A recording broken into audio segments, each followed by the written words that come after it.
पहुँचने से अधिक ज़रूरी है कि ठीक से यात्रा करना है। ये गौतम बुद्ध के द्वारा बोला गया है और आज का सफ़र कल की जो है सफलता है। इस एक मोटिवेशनल लाइन है जो कि इम्पोर्टेंट है। चलिए इसी मोटिवेशनल लाइन के साथ हम लोग आज का वीडियो स्टार्ट करेंगे। हमारा आज टॉपिक है आर्ट एंड कल्चर। झारखंड की संस्कृति और सभ्यता से संबंधित एक टॉपिक है। संथाल जनजाति है। ये झारखंड की प्रमुख जनजाति और सबसे बड़ी जनजाति है। इससे संबंधित सारे प्रश्नों को कवर करेंगे। यहाँ प्रश्नों की संख्या तो बहुत ही ज़्यादा है संथाल जनजाति से संबंधित। संथाल जनजाति से संबंधित जो भी पूछा गया जेपीएससी जेएसएससी में यहाँ पे दिया गया है और इस टॉपिक से जितने भी बनने चाहिए सारे प्रश्न बनाया गया। तो ये शिवांगन पब्लिकेशन का वस्तुनिष्ठ है जो कि बहुत ही इंपॉर्टेंट होगा। इसमें प्रश्नों की संख्या 78 है। तो इसको पार्ट वाइज देखेंगे। संथाल जनजाति का ये आपका पार्ट 1 वीडियो है जिसमें से 40 प्रश्न कवर करने की कोशिश करेंगे और दूसरे वीडियो में जो भी प्रश्न बचा रहेगा जैसे में 35 से अप्रॉक्स रहेगा तो उसको भी कवर करेंगे। बहुत ही तेज़ी से और बहुत ही अच्छे से देखेंगे और चीज़ों को हम लोग जो भी पढ़े हैं उसको प्रैक्टिस करेंगे। आप प्रैक्टिस लगा सकते हैं, आप रिकॉल कर सकते हैं। मेरे आंसर बताने से पहले ही आप आंसर सोच सकते हैं माइंड में और आप क्वेश्चन को रीड कर सकते हैं और आंसर लगा सकते हैं आप, ताकि देखिए कि कितना आप सही कर पा रहे हैं, कितना किस टॉपिक को अधिक देना है। एनालिसिस भी करेंगे और टिप और ट्रिक्स आपको समझाने और बताने की कोशिश करेंगे ताकि आपको लॉन्ग टाइम तक याद रहे। तो इम्पॉर्टेंट है। चलिए हम लोग रिवीजन करते हैं और चीज़ों को याद रखते हैं, यानी कि चीज़ों को रिमेंबर करने की कोशिश करते हैं। देखिए जनसंख्या की दृष्टि से झारखंड की जनजातियों में संथाल का स्थान है। आपको ये याद रखना चाहिए कि 2001 में जनगणना किया गया था उस समय भारत की सबसे बड़ी जनजाति जो था सो गोंड जनजाति था और दूसरा तो भील था और तीसरा आपका संथाल था। लेकिन ये उलटफेर हो गया 2011 में जब जनगणना हुआ। जनगणना आप जानते हैं कि 10 साल में एक बार होता है। ये 1872 में स्टार्ट हुआ लेकिन 10 साल में एवरी ईयर होने लगा 1882 से लॉर्ड मेयो के कार्यकाल में। तो इस प्रकार से आपको याद होना चाहिए कि 11 में जब हुआ तो पूरे भारत की जो सबसे बड़ी जनजाति बना वो आपका भील बन गया और दूसरा गोंड और तीसरा आपका संथाल।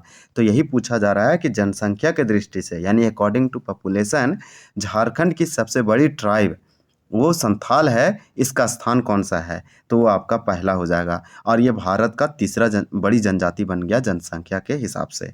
तो जनसंख्या के हिसाब से भारत का तीसरा और ये झारखंड का आपका जो है पहला है। तो इतने फैक्ट इसमें आपको मालूम होना चाहिए। इसलिए संथाल जो है वो संथाली भाषा बोलता है। ये झारखंड में सबसे अधिक बोला जाता है क्योंकि संथालों की संख्या बहुत ही अधिक है। ये झारखंड में प्रमुख रूप से पाए जाते हैं जबकि बिहार उड़ीसा आसपास एरिया में भी पाए जाते हैं, यानी कहने का मतलब दूसरे स्टेट में भी। देखिए तो फर्स्ट का आंसर तो ए होगा। झारखंड में संथालों का मुख्य निवास स्थल है। जैसे जैसे क्वेश्चन आएगा हमको आपको बताते हुए चलेंगे। तो झारखंड में जो संथाल रहते हैं वो संथाल का रहने वाला जो निवास स्थल है उसे क्या कहते हैं? मुख्य निवास स्थल है। तो कहाँ है ये, क्या कहते हैं रहने वाले जगह का, वो यहाँ नहीं पूछा गया। इसमें सिंपल पूछा गया कि झारखंड का वो कौन सा रीजन है, कौन सा डिस्ट्रिक्ट है या प्रमंडल है जहाँ पे संथाल मुख्य रूप से निवास करते हैं। तो 2 का आपका सी होगा संथाल परगना। संथाल परगना यानी कि संथाल जनजाति संथाल परगना में रहती है और झारखंड का संथाल परगना उत्तर पूर्व में है, यहाँ पे आप बोल सकते हैं। तो इसे याद रखिए, संथाल परगना उत्तर पूर्व कहते हैं मतलब कि नॉर्थ ईस्ट में है। तो ये आपका जो से मुख्य हो जाएगा कि झारखंड में संथाल परगना में रहते हैं। संथाल परगना एक आपका प्रमंडल है, डिवीज़न है जिसमें 6 जिला है। इसका मुख्यालय दुमका है और संथाल जो है इसी 6 जिलों में से रहते हैं। सबसे अधिक आपको संथाल परगना नॉर्थ ईस्ट में देखने को मिलेगा। प्रजातीय दृष्टि से संथाल को किस श्रेणी में रखा गया है? वन ऑफ द ये सब टफेस्ट क्वेश्चन है, आपको टफ लग सकता है। एग्जाम में आप जब देने जाएंगे तो आपको जनजाति वाला क्वेश्चन बहुत ज़्यादा गलत हो सकता है। प्रजातीय दृष्टि से संथाल को किस श्रेणी में रखा गया है? तो 3 का आपका बी होगा प्रोटोस्टोलाइड। प्रोटोस्टोलाइड देखिए झारखंड में टोटल जो है 33 जनजाति है। पहले 32 था, उसके बाद आपका एक नया बना 2022 में। रामनाथ कोविंद के द्वारा इसे मान्यता दिया गया आर्टिकल 342 के तहत। अब ये जो है 2022 में रामनाथ कोविंद ने बनाया पुरान जनजाति को और ये झारखंड का 33वां जनजाति बना। जबकि 15 नवंबर 2000 ईस्वी को यहाँ पे जनजाति कितना था? तो 30 था। 2 नया बना 2003 में एपीजे अब्दुल कलाम के समय, वो कोल और कवर था। तो इस प्रकार से आपको सिंपल पूछा कि यहाँ पे 33 जनजाति है। 33 में से मोस्ट और मैक्सिमम जनजाति जो है वो आपका प्रोटोस्टोलॉइड में आती है। इसलिए प्रजातीय दृष्टि से संथाल जनजाति को जो रखा गया जिस श्रेणी में वो आपका प्रोटोस्टोलॉइड है। तो 3 का आपका बी होगा। मैक्सिमम जो है इसी जनजाति में, जितने जनजाति है इसी कैटेगरी में आएंगे। संथालों में किस रक्त समूह की अधिकता पाई जाती है? तो 4 का आपका बी होगा। बी ग्रुप है, ब्लड ग्रुप जो है आप जानते हैं 4 ब्लड ग्रुप होता है। उनमें बी आपका जो है इन लोग का सबसे अधिक है। आप एक फैक्ट याद रख सकते हैं ब्लड ग्रुप में, ओ जो है आपका ये डोनर है, ये blood group donor blood group है, और जबकि ए बी जो है रिसिपिएंट है, ये आप याद रख सकते हैं। रिसिपिएंट का मतलब ब्लड लेने वाला वो सभी से ले सकता है, वो सभी से दे सकता है, लेकिन माइनस यानी नेगेटिव वो बोलेंगे तो ज़्यादा बेटर रहेगा। संथाल परगना के अनुसार झारखंड में प्रवेश करने के पूर्व ये क्या कहलाते थे? तो संथाल परगना के अनुसार पूछा कि प्रवेश करने से पहले संथाल जनजाति को खरवार कहते थे। ये खरवार जो है संथालों का ही एक उपजाति है। संथाल में कितने गोत्र पाए जाते हैं? चलिए एक नेक्स्ट क्वेश्चन देखेंगे फटाफट हम लोग। 6 का राइट आंसर आपका ये हो जाएगा, 12 गोत्र है। संथाल समाज कितने हड़ों का मतलब वर्ग या वर्ण होता है, ये विभाजित है, डिवाइड है। तो संथाल समाज जो है कितने हड़ों में? तो आपको 7 का राइट आंसर डी होगा, 4 हड़ों या हड़ों में या वर्ग या वर्ण विभाजित है। नेक्स्ट क्वेश्चन देखिए क्या पूछा जा रहा है कि कौन सी जनजाति 4 हड़ों या किस्को हड़, सोरेन हड़, मुरमुर हड़ और मुरुंडी या मरूडी हड़ में विभक्त है? तो 4 वर्ग में है या वर्ण में है, ये संथाल जनजाति है और यही आपका संथाल होगा। चारों का नाम याद रखिए, किस्कू, फिर सोरेन, फिर मुर्मू और मरूडी। इस प्रकार से प्रोनाउंसिएशन में गलत हो सकता है, आप थोड़ा सा ध्यान भी रखें। देखिए संथाल जनजाति के संबंध में कौन सा कथन जो है सत्य है? कौन सा कथन जो है सत्य है, मतलब ट्रू और करेक्ट स्टेटमेंट कौन है 4 में से? तो यहाँ पे आपको समझ में आ गया होगा कि 9 का राइट आंसर डी होगा। उपरोक्त सभी कथन सत्य, करेक्ट और ट्रू है। पहला हम लोग पढ़ लेते हैं। ये संथाल जनजाति के बारे में जानने की कोशिश कर रहे हैं कि संथाल जनजाति यह एक अंतर्विवाही जनजाति है। इनमें समगोत्रीय विवाह वर्जित होता है। इनमें प्राय एक विवाह की प्रथा है। एक विवाह प्रथा का मतलब जीवन भर एक शादी करने की मान्यता है। एक विवाह का प्रथा प्रचलित है। समगोत्रीय विवाह वर्जित है, यानी कि समान गोत्र में विवाह करना सद मना है। अंतर्विवाही जनजाति है। तो इस प्रकार से इस वर्ड को आप जब समझेंगे तो ये क्वेश्चन भी आपको समझ में आने लगेगा। संथालों के बीच किस प्रकार के परिवार पाए जाते हैं? तो सिंपल है, 10 का राइट आंसर आप सुने होंगे कि एकल और संयुक्त, यानी इसे बोलते हैं न्यूक्लियर फैमिली और ज्वाइंट फैमिली। हिंदी में बोलेंगे तो एकल यानी कि यूनियन फैमिली और संयुक्त मतलब ज्वाइंट फैमिली। तो आप समझते होंगे कि न्यूक्लियर फैमिली और ज्वाइंट फैमिली क्या होता है। तो ये दोनों प्रकार के संथालों में पाए जाते हैं। नेक्स्ट क्वेश्चन कवर करने की कोशिश करते हैं। देखिए आपका है कि संथाल समाज के संबंध में कौन सा कथन इनकरेक्ट है, यानी कि फॉल्स है। असत्य पूछा तो इनकरेक्ट होगा। आपका 11 का राइट आंसर यहाँ पे डी हो जाएगा, यानी कि इनकरेक्ट असत्य जैसे पुत्रों को जमीन जायदाद में कोई हक नहीं मिलता, एकदम गलत, मिलता है। परिवार का प्रधान पिता होता है, एकदम सही है। संथाल समाज में ये सामाजिक व्यवस्था के बारे में हमें बता रहा है। संथाल परिवार पितृसत्तात्मक है, पितृवंशीय है, पितृस्थानीय होता है, बहुत अच्छा है। मातृसत्तात्मक जहाँ लिखा रहेगा मातृवंशीय लिखा रहेगा वो गलत हो जाएगा। समाज में महिलाओं का सम्मानजनक स्थान होता है, सही है, ये वाला आपका गलत है। चलिए नेक्स्ट देखते हैं। देखिए नेक्स्ट पूछ रहा है कि संथाल समाज में कितने प्रकार की नातेदारी पाई जाती है? तो 12 का ये होगा, 2 प्रकार के नातेदारी पाई जाती है। संथालों में दीक्षा संस्कार किस नाम से जाना जाता है? तो दीक्षा संस्कार। 13 का बी होगा, चाचो छठियार। चलिए नेक्स्ट देखते हैं। संथालों के विवाह के संबंध में कौन सा हमारा स्टेटमेंट ट्रू, करेक्ट और सत्य है? तो 14 का राइट आंसर आपका डी होगा। डी कहने का मतलब सभी ऑप्शन जो है करेक्ट ट्रू है। संथाल समाज में बाल विवाह प्रथा नहीं है, यानी बच्चों में चाइल्ड मैरिज होता है वो नहीं है, यहाँ पे रोक है, प्रोहिबिटेड है। तो संथाल समाज में बाल विवाह की प्रथा नहीं है।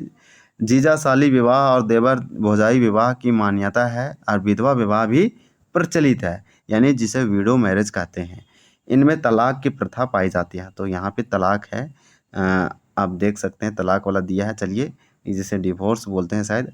चलिए 15 का राइट आंसर हमारा क्या होगा कि संथाल जनजाति आपसे पूछ रहा है कि संथाल जनजाति में कितने प्रकार के विवाह प्रचलित है। तो कितने प्रकार का विवाह प्रचलित है संथाल जनजाति में? तो आपका हो जाएगा 8, सी आंसर राइट होगा। 8 प्रकार का विवाह यहाँ प्रचलित है, अलग अलग प्रकार का विवाह है। देखिए संथालों में विवाह को क्या कहा जाता है? तो संथालों में विवाह को क्या कहा जाता है? तो ये आपको बापला कहा जाता है, बापला या बपला। तो इसे आप देख लीजिए एक बार। और ओपोर तिपी अरंदी ये जो है हो जनजाति से संबंधित विवाह वगैरह है। नेक्स्ट क्वेश्चन है 17 कि किरिंग बापला किस आदिवासी से संबंधित है? तो संथाल से है।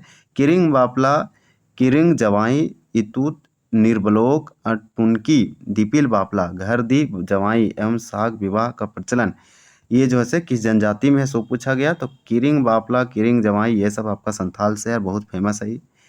नेक्स्ट क्वेश्चन पूछा कि संथाल जनजाति में सर्वाधिक कौन सा विवाह प्रचलित है। तो 19 का राइट आंसर आपका यहाँ पे डी होगा, किरिंग बापला। देखिए ये क्वेश्चन इंपॉर्टेंट है, आप स्टार लगा सकते हैं। क्यों?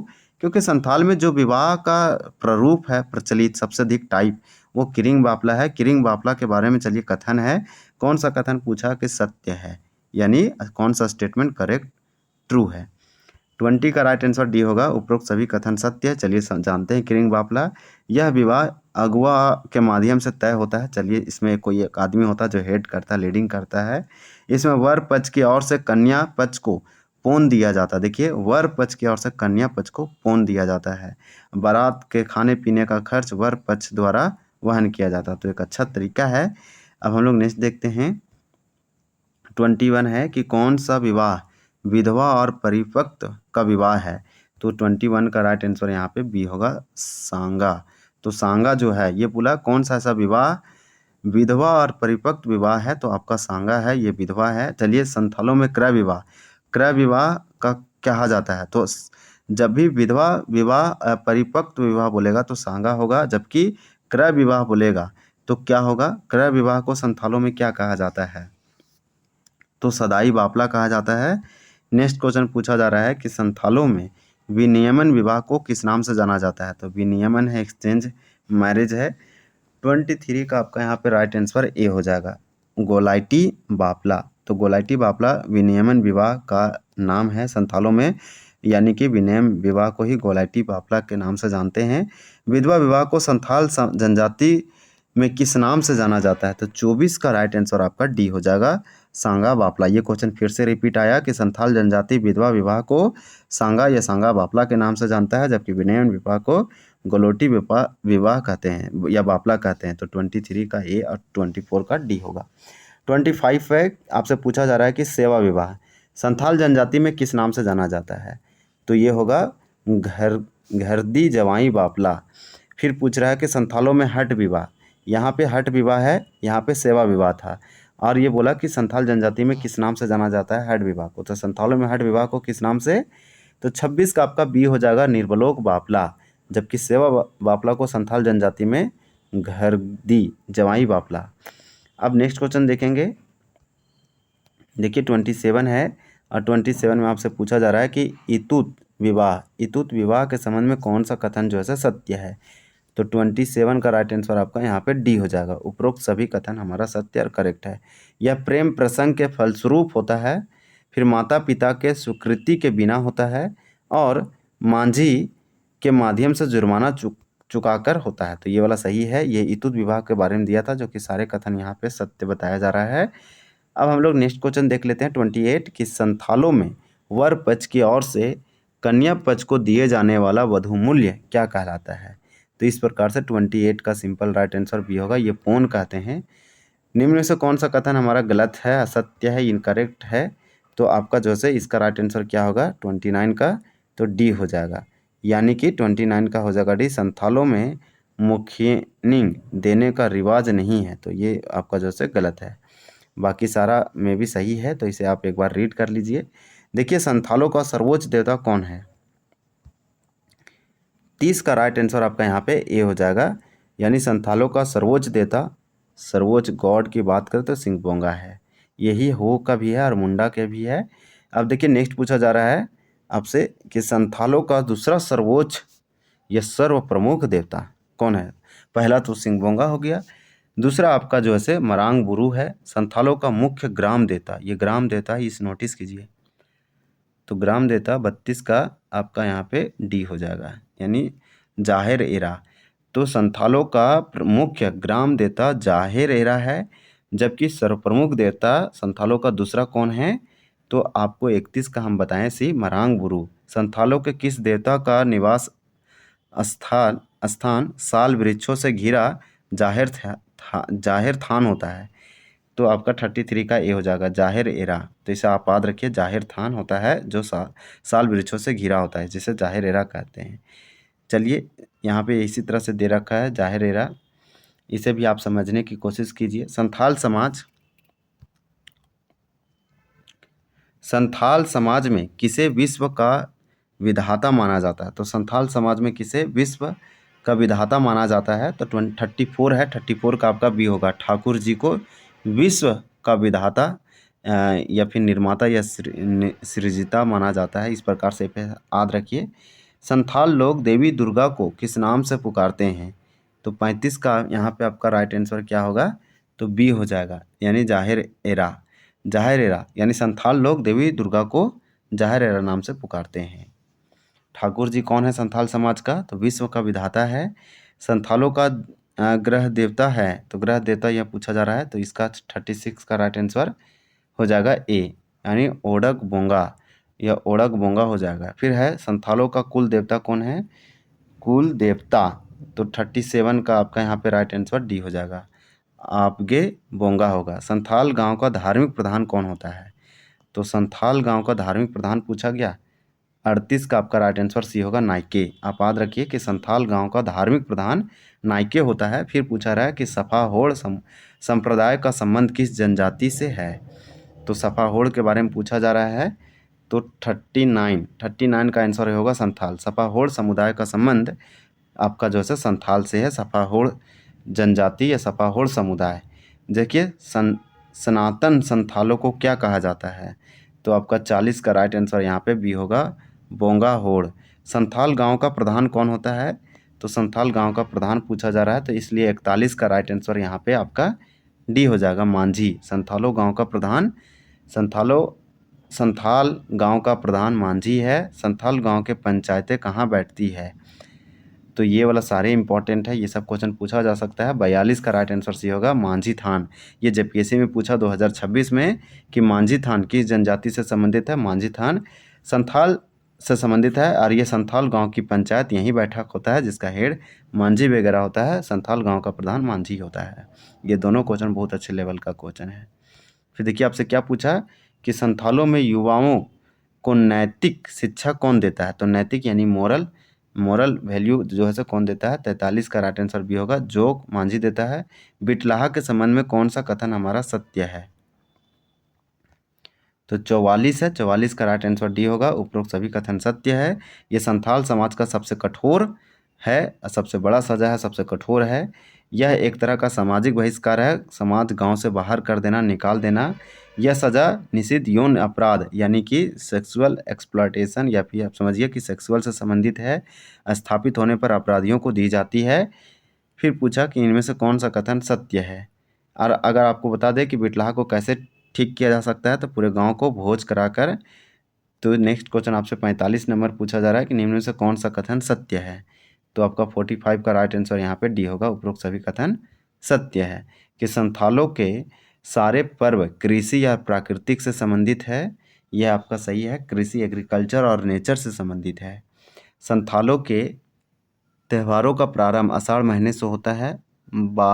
बाहा या सोहराई, एरोक, सरहुल, माघ सीम या हरिहर सीम, कर्मा, बंधना इनके प्रमुख पर्व है। तो सही है, कुछ आप याद रखने का कोशिश कीजिए। तो चलिए वीडियो को एंड करते हैं। हम लोग पार्ट 1 कंप्लीट किए। पार्ट 1 में हम लोग 45 प्रश्न कंप्लीट किए। इसमें टोटल प्रश्नों की संख्या हम आपको बता चुके हैं, 78 है। अब हम लोग जो भी बचा संथाल जनजाति से संबंधित वो पार्ट 2 में कवर करेंगे, 46 से लेकर 78 तक। तो चलिए वीडियो को देखने के लिए बहुत बहुत धन्यवाद। जय हिंद, जय जवाहर।